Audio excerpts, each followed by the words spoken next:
You're listening to School Counseling Simplified, a podcast with easy-to-implement strategies for busy school counselors. Here's your host, Rachel Davis from Bright Futures Counseling. It's spooky season, and you know what that means. It's time for Not So Scary Social Skills. So you may remember last year I did Not So Scary Small Groups. This year I'm doing Not So Scary Social Skills. This is a 4-part video series where I'll be sharing with you how you can teach social skills at each tier, including how to collect data on this topic as well.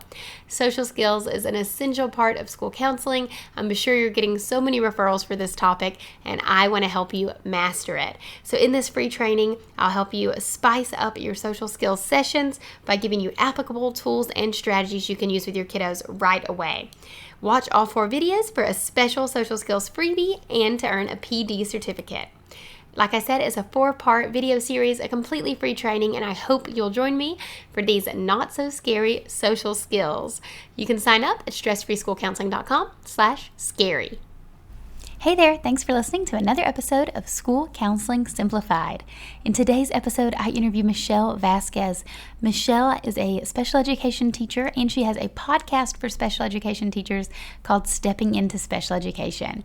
I wanted to have Michelle on the podcast so we could chat about how school counselors can best support students with special needs and collaborate with special education teachers.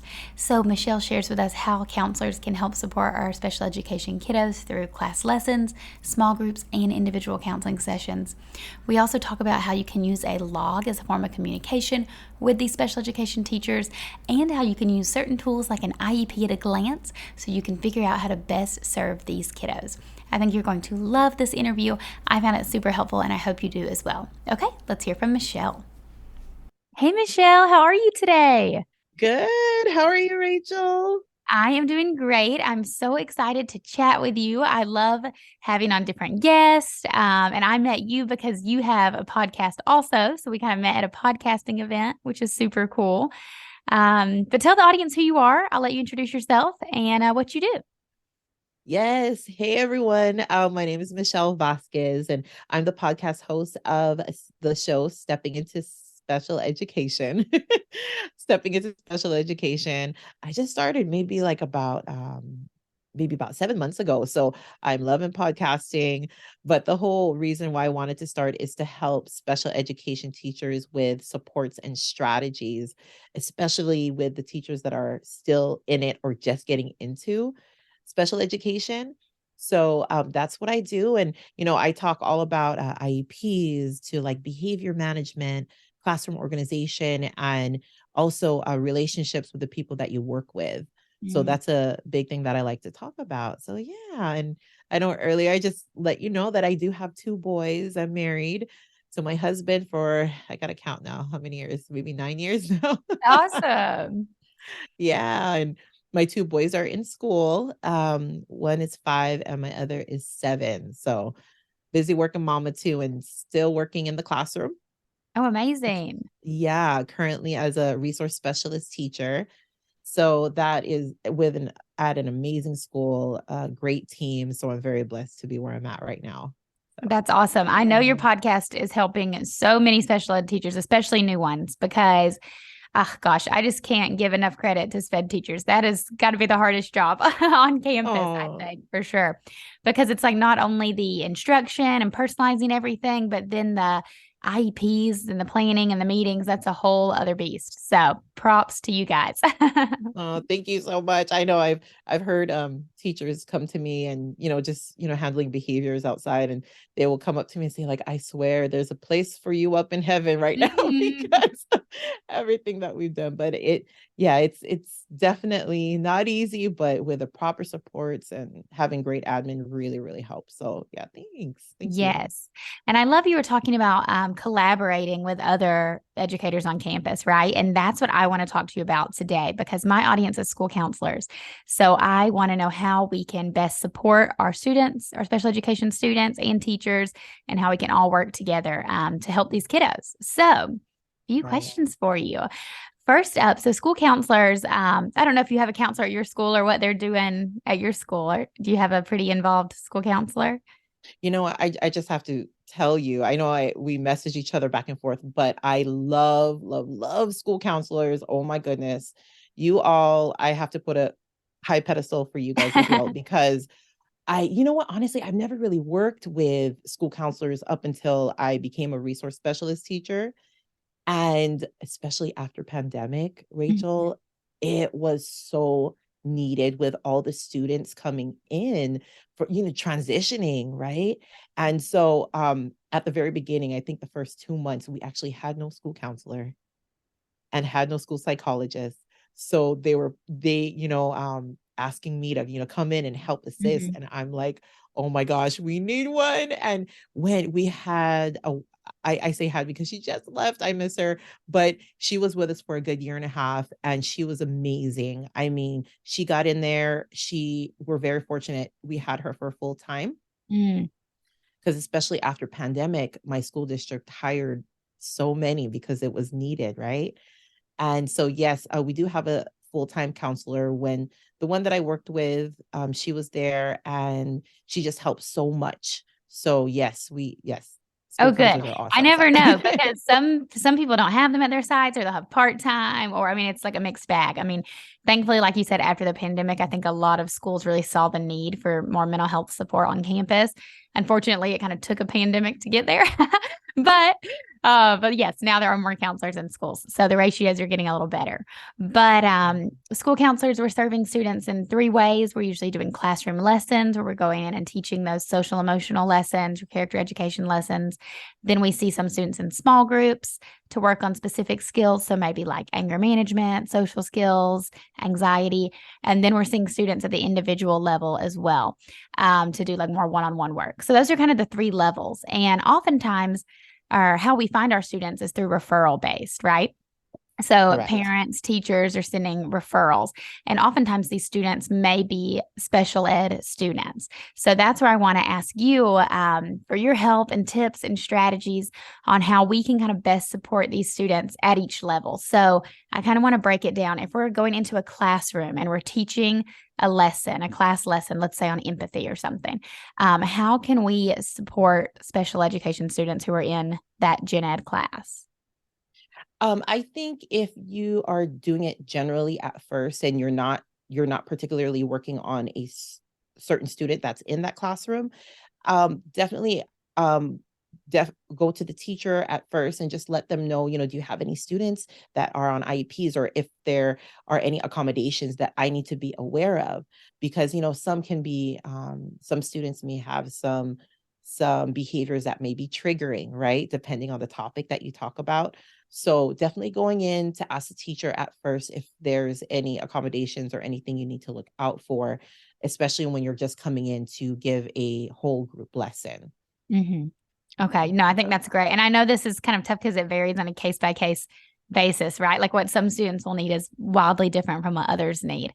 What about on that small group lesson level? So let's say we have, we're seeing 6 students and they're all struggling with anger management. And let's say 2 of these kiddos are on IEPs. Maybe that's why they've been referred to us. Maybe one of their goals is related to that. They're receiving some kind of social skills counseling.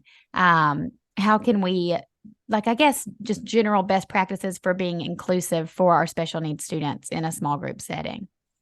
Yes, depending who the student is, who their case carrier is, if you're working with students that's in the special ed classroom full day, or students that are in the RSP class, or excuse me, has RSP services, but in the gen ed classroom, you can always make sure you get an IEP at a glance Mm, form from the special ed teacher or case carrier.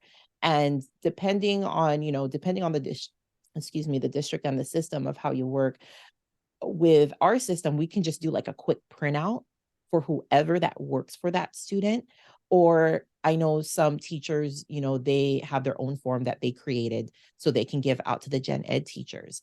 And it's awesome. It's a quick summary of the students' services, what eligibility they are. They got some good jam-packed information in there, and especially accommodations. And I know with myself, when I do refer students to our school counselor, my students usually have a behavior intervention plan or a behavior mhm. support plan, right? where they have specific needs or, mostly social skills or anger management. So sometimes a behavior intervention plan is included in that summary of the IEP. So at least you can get a quick glance of, who the student is and their background and everything. So I think if you can get a hold of that document from the case carrier before starting your small groups would be a huge help. So at least you're aware of the students' accommodations and needs. Oh, I love that. I have not done that in the past, but that is huge. Just IEP at a glance. I've often tried to like meet with the teacher and ask, but just to have that paper that you can refer back to regarding eligibility and accommodations, that is huge. So thank you. That is such a good tip. Yes. And Yeah, definitely. on the individual level, if we're seeing these students individually, same thing, right? So get the IEP at a glance. If we're seeing them one-on-one, maybe talk with the teacher, try to set up a meeting to, find out how to best support them, how they best learn.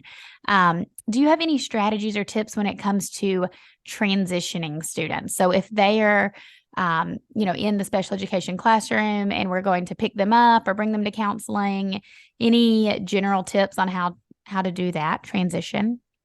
Yeah, that's a good question. And what I would suggest is even before knowing that you have to be pulling those certain students, right? Just putting a face to the name with our students and having them just be familiar with who you are, right? Because a lot of our students with special needs, it takes them a while, especially our students with autism, it takes them a while for them to transition and to get to know somebody, and I've had many instances where a lot of my students didn't want to go to certain service providers because they didn't know who they were or they weren't familiar with them. So if not just school counselors, just any type of service providers, right? Just going in and just saying, "Oh, hey, how are you guys?" Popping into the classroom randomly just to say hi and to certain students, even if the students are just lining up for recess or after lunch or something like that. Just doing that first would be huge, because when it does come time for you to pull those students for those certain services, they'd be like, "Oh yeah, that's just Miss Davis. We'll be back." They'll be like, "Bye." I love I've that. Yeah. I've seen it. Yeah. So I think that would be so helpful for our students with special needs because of transitioning. Yeah. Yes, I think that's a great tip. And it makes me think, I'm always telling the counselors to use like a meet the counselor game. We often do this at like the beginning of the school year where they can go into the classrooms. I have like a Jeopardy style game or like an escape room style game. There's just all kinds of little fun ones. But just like a simple activity at the beginning of the year, or maybe even throughout the year, just to remind them of like who you are, how they can get comfortable with you, how you can best support them. That would be a great idea. Yes. Yeah. Yeah. And I know our counselors have been doing that as well. So that's a great tip also, just to get a face, so they're familiar with who you Mhm. are. But yeah, those little instances though, right? Just walking through the classroom or just outside help. And our counselors, they help supervise every now and then, when they're not doing groups, they're out there too, would help also. Just the students constantly see you on a not daily Mhm. basis, but pretty frequently would help. Yeah, yeah, familiar face on Yeah. campus for sure. Mhm. Oh, that's great. So I Right. mentioned like if we're seeing a student one-on-one, maybe connecting with a teacher to find out some background, how we can best support them. What was I going to say? Okay, so you guys are busy, right, as special education teachers, and we want to respect your time. So let's talk about communication. How can counselors best reach out to you guys? I mean, I know this will vary teacher to teacher, but you don't have to speak on behalf of special education teachers everywhere. But maybe just something that's worked well for you and the counselors you've worked with, in terms of communication. Like, how much do you want to be in the loop? How frequently? Best ways to communicate? What's worked well for you? I know, like you said, every teacher is different. So I've liked so many different ways, but even just popping in, just passing through, even just that quick convo one-on-one, right? Of just seeing, how did Johnny do, or how did they do in their session, or if there's something that happened in the session that you need to let us know, that would be great too. Just like even just a quick phone call, if anything, if it's pretty immediate. But I will probably, oh, sorry about that. I probably want to say the best way also though is to do some type of communication log, especially if it is a student that has a behavior intervention plan, or an IEP of some sort, but make it pretty simple, between you and the special ed teacher, something that's like check mark. I know we have like those daily behavior charts, right? Communication Mhm. charts for our students to the parents, almost kind of like the same thing, something you can check mark real quick just to let the teacher know or let you know how was the student's behavior in the morning when they just came. So even you have this communication log as well, also, right? And even just a quick 1 to 2 sentence of how the session went, or if there's something that we both need to be aware of. And what's great with this documentation for the special ed teacher is that this would be great for when we have the student's next IEP. So Mm. so this information can be easily put into the IEP if, we have one coming up, or if we need your input instead of, I know you guys are busy too, instead of us going to bother you. At least we have that ongoing written documentation to be like, okay, I already know how it's been going lately. And then the SPED teacher can report that out at their next IEP for that student. If that makes I sense. love that. No, that's a great idea. I love the idea of a shared log. It's a way for us to communicate without having to like schedule meetings or interrupt each other's time, right? It's just like a consistent way to communicate how the behaviors are going. And then, like you said, you could use that in the next meeting. So that's awesome. Right. Yeah, really Yeah. good tip. Okay, so I like to keep my podcast episodes really actionable. Most of our listeners are listening to them on their commute. So if you could just had one tip that you would want to share with school counselors on how they can best support special education students. I know it's kind of a general question, but just even something little that you've seen work well, or something that they can do today to feel inspired.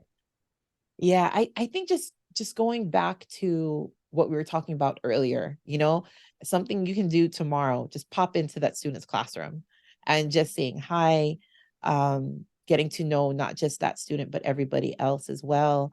I think that's something that anybody can do right away, right? When you have those little bits of time, saying hi to them on the playground, just having a little game or conversation, because it's always those one-on-one conversations that is not structured, right? Where you Mm-hmm. get the most information from those students, Oh, from all students, yeah. right? In the playground, just sitting down, hey, how was your weekend? Or just a quick check-in, especially for those students that we know are need that extra special attention. So I think that's something that you can do right away. So I hope that. Definitely. Awesome. Well, thank you so much for coming on the show today, Michelle. This has been super helpful. Like I said, I know our counselors are likely seeing special education students in their groups, definitely in the classrooms, maybe individually as well. And they're eager to help as best as they can, but oftentimes feel ill-equipped. So I really appreciate you coming on and sharing your wisdom with us.